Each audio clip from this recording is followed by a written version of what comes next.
I'm Jake. I'm Tom. And we are VIMTV Velocities in Music, the best kept secret in music reviews. We are from Iowa, as we allude to so often, because we live in the middle of a cornfield, obviously, and we don't know how to pronounce anything because it's obvious Midwesterners actually speak. We have the most generic dialect of the English language of anywhere in the world, really, and that's why you see people from Western Iowa going like Tom Brokaw. He's from Western Iowa, or not? I don't even know if he's from Iowa.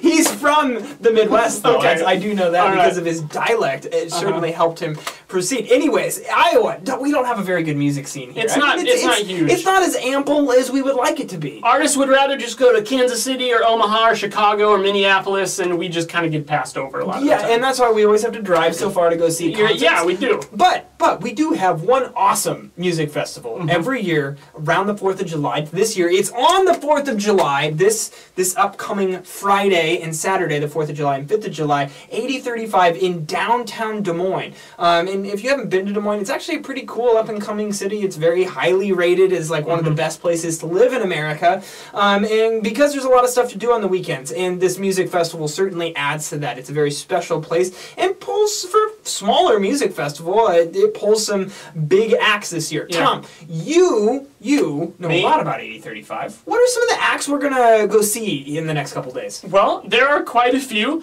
and the cool thing about 8035 is that while it's more kind of an indie festival, you know, they get a lot of indie artists in there. Indie festival. But they're good at getting some of the bigger named indie artists. You know, last year we went and we saw David Byrne and St. Vincent, which was fabulous. Wu-Tang Clan, which was incredible. And every living member of Wu-Tang Clan was there, which actually was a pretty special, unique experience. It was. It was a terrific show. This year, the two headliners are Conor Oberst and Cake, which is a pretty cool pairing. Conor Oberst, you've got to, work with Bright Eyes. I'm sure he'll probably play some Bright Eyes material, that kind of indie folk, pop, rock realm. And then Cake, which is just Cake. I don't even know how to describe them. They're just belligerent, belligerent fun, indie popsters. Yeah, I mean, exactly. their music is just quintessentially fun. Yes. It is the best music to put on with a group of people. I want to hear some great ha's in that show. Yeah, I expect that. I expect to hear that. So those are the two headliners. We're really looking forward to seeing them. Cake hasn't come out with anything in a while. We reviewed Showroom of Compassion and liked it pretty decently. Well, I don't know. By the time we post this, I don't know if we've reviewed Conor Oberst or not. So we'll see that. We'll see how I decide to post these videos. So more to come there. But there are several other artists on the docket that we've had some experience with in the past. Best Coast is going to be there.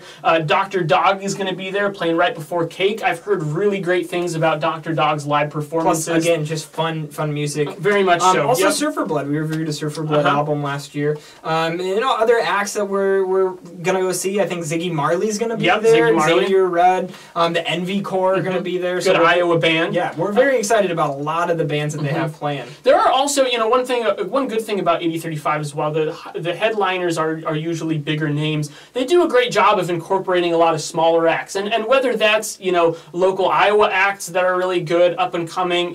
I think like every year there's some Jordan Mayland act there. He's in so many bands, and he's a good friend of mine and a really, really talented musician. But they also get a lot of smaller names from across the country come, and we saw Homemade Jam's Blues Band there last year. That was terrific. They're from the South, and so it's a really great way of just exposing yourself to new music in general. So if you can make it out to the festival, if you're in the Iowa area, please do. And if you see me and Jake, come and have a chat with us. We'd love to talk with you. Come get a PBR with this guy. You know that we'll be doing that. Absolutely. But also, if you're not from the area, I still highly recommend going to 8035's website, checking out some of the artists that are going to be playing this year, because there's a lot of good stuff to offer. The Des Moines Music Coalition does a great job putting together, and in kind of unlikely circumstances, to have a music festival in the middle of downtown Des Moines, Iowa. So the high quality of the festival is really just something that I think is kind of a gem in the Iowa music scene, and something to celebrate. So if you guys have any questions about 8035, or want to meet up with us, or want to come, see some of these awesome bands, please take the initiative and do so, because we'd love to see you and love to talk to you about 8035, Iowa's biggest music festival. I'm Jake. I'm Tom. And we are VIMTV, Moving Music Critique Forward.